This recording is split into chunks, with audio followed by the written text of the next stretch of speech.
ગુજરાતના સૌથી મોટા શક્તિપીઠ ગણાતા અંબાજી ખાતે આજે ચૈત્રી પૂનમને લઈને વહેલી સવારેથી જ ભક્તોની ભારે ભીડ જોવા મળી હતી. બોલ મારી અંબે જય જય અંબેના નાદ સાથે અંબાજી મંદિર ગુંજી ઉઠ્યું હતું. ચૈત્રી નવરાત્રી દરમિયાન માતાજીના મંદિરને રંગબેરંગી ફૂલોથી શણગારવામાં આવ્યું હતું.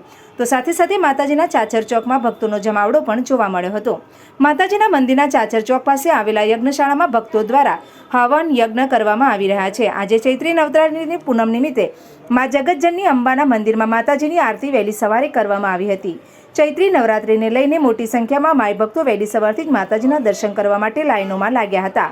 વહેલી સવારે મંદિરના મુખ્ય પૂજારી ભટ્ટજી મહારાજ દ્વારા માતાજીની મંગળા આરતી કરવામાં આવી હતી, જેમાં મોટી સંખ્યામાં માઈ ભક્તો પણ જોડાયા હતા. માતાજીની મંગળા આરતીનો લાભ લઈને ભક્તોએ ધન્યતા અનુભવી હતી. બોલ મારી અંબે જય જય અંબેના પોચ સાથે માઈ ભક્તો માના મંદિરે પહોંચ્યા હતા અને માતાજીના જયકારોથી મા અંબાનું મંદિર ગુંજી ઉઠ્યું હતું.